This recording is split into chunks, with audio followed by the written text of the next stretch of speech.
9 June থেকে অর্থাৎ 7 দিন দক্ষিণবঙ্গে মারাত্মক বজ্রপাত। আগাম সতর্কতা জারি করেছে মৌসুম ভবন। বজ্রপাতের বারবারন্ত বিশেষ মেঘ বা মেঘপুঞ্জের কারণে। আর এই মেঘের নাম কি? নাম হলো কিউমুলোনিম্বাস অর্থাৎ উলম্ব মেঘ। এক একটির আয়তন 13 কিলোমিটার পর্যন্ত হতে পারে। গতকাল আমরা দেখেছি কলকাতায় শক্তিশালী মেঘের সংঘর্ষে বজ্রপাত।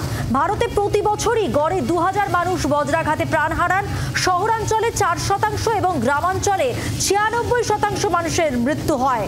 এবার সতর্কতা জারি করে কি বলা হচ্ছে সবটাই বিস্তারিতভাবে জানবো। আমার সঙ্গে সরাসরি রয়েছেন আমাদের প্রতিনিধি অয়ন ঘোষাল। চলে যাব অয়নের কাছে। অয়ন, 9 জুন পর্যন্ত যে অ্যালার্ট জারি করা হয়েছে তাতে বলা হয়েছে যে কিউমুলোনিম্বাস অর্থাৎ ভূমিভাগ থেকে একেবারে সমান্তরালভাবে উল্লম্ব মেঘ, যার কোনোটার সর্বাধিক আয়তন 13 কিলোমিটার পর্যন্ত হতে পারে, সেই মেঘগুলো যখন ভূমিভাগের কাছাকাছি আসে তখন এখানে যে জলীয় বাষ্প তার সংস্পর্শে আসার পরে সেগুলি আর মেঘ আকারে থাকতে পারে না, সেগুলি বৃষ্টি হয়। এবং যখন বৃষ্টি হয় তখন একাধিক কিউমুলোনিম্বাস মেঘ যা পরস্পরের সঙ্গে সমান্তরালভাবে কার্যত ঝুলছে, সেগুলোর পরস্পরের সঙ্গে সংঘাত হয় এবং এই সংঘাতের ফলে তৈরি হয় বজ্রবিদ্যুৎ। এবং গতকাল রাতে কলকাতা শহরতলি যে মুহুর্মুহু বজ্রপাত দেখেছে, কার্যত এক এক মিনিটে কলকাতা শহরের কোনো জায়গাতে 6-7বার করে বজ্রপাত হয়েছে। তার কারণ কিন্তু এই কিউমুলোনিম্বাস মেঘ। এবং এক্ষেত্রে বজ্রপাত সেটা এড়ানোর জন্য সতর্কতামূলক ব্যবস্থাও কিন্তু রয়েছে আমাদের হাতের কাছেই। সেই ব্যবস্থার দিকে সর্বাধিক গুরুত্ব দিচ্ছে আলিপুর আবহাওয়া দপ্তর বা মৌসুম ভবন। তারা বলছে আপনার যে অ্যান্ড্রয়েড ফোন আছে, এই অ্যান্ড্রয়েড ফোনে গুগল প্লে স্টোর থেকে একটি অ্যাপ ডাউনলোড করে নিন, যে অ্যাপটার নাম হচ্ছে দামিনী, DAMINI। এই দামিনী অ্যাপ ডাউনলোড অত্যন্ত সহজ এবং এই অ্যাপটা যদি ডাউনলোড করা হয় তাহলে আমি ধরা যাক এই মুহূর্তে প্রিন্সেপ ঘাটে দাঁড়িয়ে রয়েছি, আমার নিকটবর্তী 20 কিলোমিটার জায়গার মধ্যে আগামী 30 থেকে 40 মিনিটে কোথাও বজ্রপাত হবে কিনা এবং হলে কীরকম ফ্রিকোয়েন্সিতে হবে তার একটা পূর্বাভাস বা সতর্কতা আমি আগে থেকেই পাবো। সেই মতো আমি এই যে খোলা জায়গার মধ্যে দাঁড়িয়ে রয়েছি যেখানে বজ্রপাতে ক্ষয়ক্ষতির আশঙ্কা বেশি, আমি সেই জায়গাটা এড়িয়ে যাব। আমি কোনো শেড বা নিজের বাড়িতে পৌঁছে গিয়ে নিরাপদে কোনো একটা সেফ জোনে আশ্রয় নেব। এভাবেই কিন্তু যে বিপর্যয় বা দুর্ঘটনা বজ্রপাতের ক্ষেত্রে সেটা আমি ঠেকাতে পারবো। এরকম প্রত্যেকটি মানুষ যাদের কাছে স্মার্টফোন রয়েছে তাদের প্রত্যেককে এই অ্যাপ অবিলম্বে ইনস্টল করার পরামর্শ দিচ্ছে মৌসুম। ঠিক কিভাবে কাজ করবে, নোটিফিকেশন দেবে কিনা আরো একটু যদি স্পষ্ট করে বলো। দেখো, এখন প্রত্যেকেই মোবাইল স্যাভি। একটা অ্যাপ ডাউনলোড করার পরে আমি কোথায় আছি যদি এটা ওই অ্যাপকে বোঝাতে হয় তাহলে আমাকে ইনিশিয়ালি কী করতে হবে, আমার জিপিএস অর্থাৎ আমার যে কারেন্ট লোকেশন সেটাকে আমাকে অন রাখতে হবে, আমাকে ডেটা অন রাখতে হবে, কারণ দামিনী একটা অ্যাপ, ডেটা অফ করে দিলে অ্যাপটা কাজ করবে না। অর্থাৎ আমাকে প্রথমত নিজের মোবাইল ডেটা অন রাখতে হচ্ছে এবং নিজের এই মুহূর্তের যে জিপিএস সেটা অন রাখতে হচ্ছে। তাহলে ওই দামিনী অ্যাপ বুঝে নেবে যে আমি কোথায় আছি। আমার লোকেশন যদি রানিংও হয় তাহলেও কিন্তু সে বুঝে নেবে আমি কোন দিকে যাচ্ছি। ধরা যাক আমি বলছি আমি প্রিন্সেপ ঘাট থেকে এই স্ট্র্যান্ড রোড ধরে সোজা চলে যাচ্ছি বাবুঘাটের দিকে। বাবুঘাট এলাকাতে যদি আগামী আধ ঘন্টা থেকে 40 মিনিটের মধ্যে কোনো বজ্রপাতের সতর্কতা থাকে তাহলে ওই অ্যাপ কিন্তু আমাকে এই প্রিন্সেপ ঘাট এলাকাতেই কনস্ট্যান্টলি অ্যালার্ট দেবে যে আর না এগোনোই ভালো, সামনে যে এলাকাটা সেখানে আগামী আধ ঘন্টা থেকে 40 মিনিটের মধ্যে বজ্রপাত হতে চলেছে, আমি যেন সেদিকে না গিয়ে নিরাপদ দূরত্বে কোথাও আশ্রয় নিই।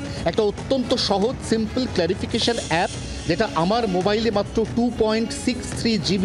এটা ডাউনলোড করতে আমার ডেটা নষ্ট হয় এবং তার পাশাপাশি আমার এই যে ডেটাটা যদি সারাদিনও অন থাকে তাহলে আমার যে মোবাইলে টোটাল র্যাম রয়েছে তার মাত্র 0.37% এই অ্যাপটা অকুপাই করে, অর্থাৎ অত্যন্ত লাইট মেটেরিয়াল অ্যাপ।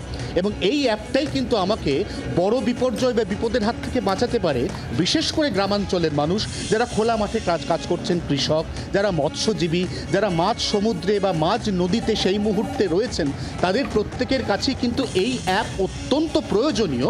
কারণ তারা বুঝতে পারছেন সামনে আগামী 30 থেকে 40 মিনিটের মধ্যে কোনো বিপদ বা বিপর্যয় আমার জন্য অপেক্ষা করছে কিনা, সেই অনুযায়ী এবার আমাকে শুধুমাত্র সাবধানতা অবলম্বন করতে হবে। মধুবন্তী, ধন্যবাদ। সরাসরি ছিলেন আমাদের সঙ্গে আমাদের প্রতিনিধি অয়ন ঘোষাল। এবার কথা বলবো, সরাসরি রয়েছেন আবহবিদ প্রান্তিক বন্দ্যোপাধ্যায়। প্রান্তিকবাবু, দক্ষিণবঙ্গে মারাত্মক বজ্রপাতের প্রকোপ বেড়েছে, এটা কেন, কি কারণে, কি জানা যাচ্ছে একটু যদি বিশ্লেষণ করে বলেন। হ্যাঁ, আচ্ছা, বজ্রপাত যে কারণে ঘটে একটু আগে সাংবাদিক বললেন, বজ্রপাত দু ধরনের হয়। একটা হচ্ছে ক্লাউড টু ক্লাউড এবং ক্লাউড টু গ্রাউন্ড।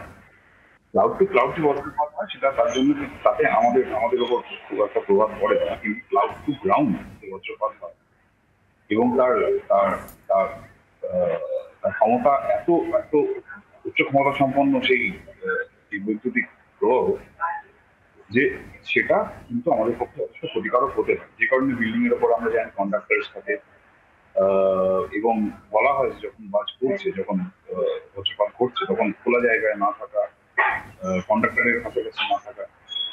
সমস্যা হচ্ছে যে এই ক্লাউড টু গ্রাউন্ড যে বজ্রপাত তার ফ্রিকোয়েন্সি আগের তুলনায় অনেক বেড়েছে, বিশেষত শহরাঞ্চল।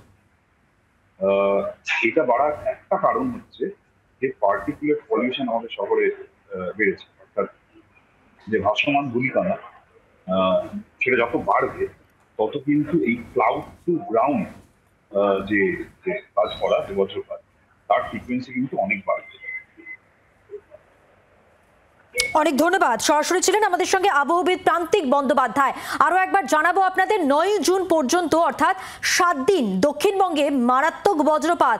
আগাম সতর্কতা যেমন জারি করা হয়েছে মৌসুম ভবনের পক্ষ থেকে, তেমনি এই বজ্রাঘাতে মৃত্যু এড়াতে বজ্রপাতের সঙ্গে মোকাবিলা করার জন্য একটি অ্যাপ আপনারা যদি ডাউনলোড করেন, দামিনী অ্যাপ, এই দামিনী অ্যাপে গিয়ে যদি লোকেশন অ্যাক্টিভেট করেন নিজের, তারপর থেকে কিন্তু এই দামিনী অ্যাপই আপনাদের হেল্প করবে বিপদ এড়াবার জন্য, অ্যালার্ট করবে সবসময়। অর্থাৎ বজ্রাঘাতে মৃত্যু এড়ানো সম্ভব, বিপদগ্রস্ত হওয়া এড়ানো সম্ভব, বজ্রপাতের সঙ্গে মোকাবিলা করা সম্ভব যদি এই দামিনী অ্যাপ থাকে আপনাদের ফোনে।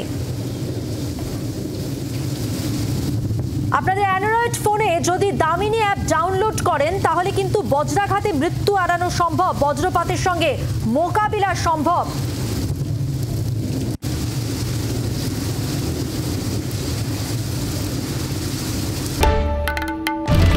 বাংলার আওয়াজ, বাঙালির আবেগ, জি 24 ঘন্টা।